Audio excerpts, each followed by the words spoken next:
வணக்கம். இது கல்யாணன்ற பேரில் பொம்பளைங்க கிட்ட வரதட்சணை வாங்குறது எவ்வளோ பெரிய கேவலமான விஷயம் தெரியுமா? ஒரு ஆம்பளைன்னு எதுக்கு சொல்கிறோம்? எல்லாத்தையும் சமாளிக்கிறதுனால தானே அவங்கள ஆம்பளைன்னு சொல்கிறோம். அதை போய் ஒரு பொண்ணுக்கிட்ட வரதட்சணை கேட்டு அதில் வாழ்கிறவங்களுக்கு பேர் ஆம்பளையா? எனக்கு தெரியல. சரி, அதையும் வயிற்ற கட்டி வாயை கத்தி பெற்றவங்க அள்ளி போட்டு கொடுக்குறாங்க பாவம். 300 பவுன் எல்லாம் எங்கே இருக்குது சொல்லுங்கள்? 1 பவுன் 2 பவுன் வாங்கவே ரொம்ப கஷ்டப்படுறோம். 300 பவுன் நகை போட்டு அந்த பொண்ணுக்கு அவ்வளோ வசதி பண்ணி அவ்வளோ கல்யாணம் பண்ணி வச்சா அந்த பொண்ணை அநியாயமாக 1 வாரமும் வாழ விடாமல் சாவடிச்சு போட்டீங்க. அவனெல்லாம் ஏன் இன்னும் பிடிக்கலை? அவனெல்லாம் ஏன் ஒன்றுமே பண்ணலை? பாவம், அந்த வாட்ச்மேன் பையன் நகை திருடிட்டார் சொல்லி அவரை அடிச்சே சாவடிச்சிட்டீங்க.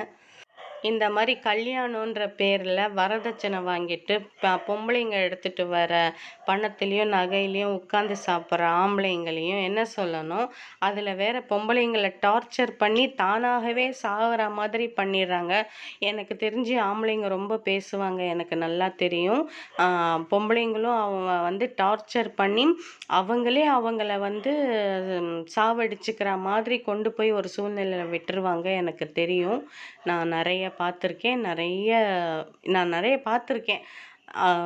புரிஞ்சுக்கங்க.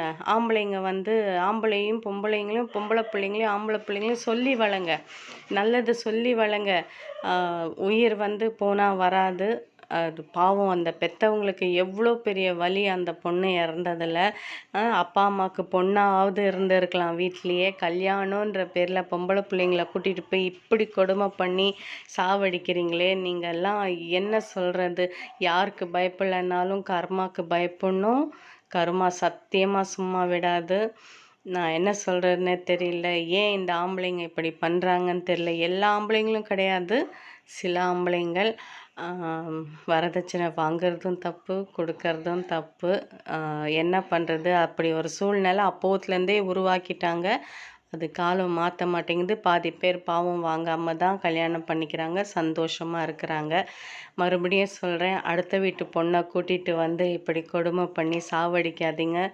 அது ரொம்ப பெரிய பாவம். அந்த பாவத்தை எங்கே போனாலும், எங்கே போய் நீங்கள் கையெடுத்து கும்பிட்டாலும் அது உங்களை சும்மா விடாது. நம்ம பண்ணுற தப்பு வெளியில் தெரியாது, கடவுள் மன்னிச்சிருவார், கடவுளுக்கு தட்டில் காசு போட்டால் கடவுள் மன்னிச்சிருவாருன்னு மட்டும் நினைக்காதீங்க. நம்ம செய்கிற தப்பும் நம்ம செய்கிற பாவமும் நம்ம கூடவே தான் இருக்கும். அது நம்மளை என்ன செய்யணுமோ அது கண்டிப்பாக செய்யும்.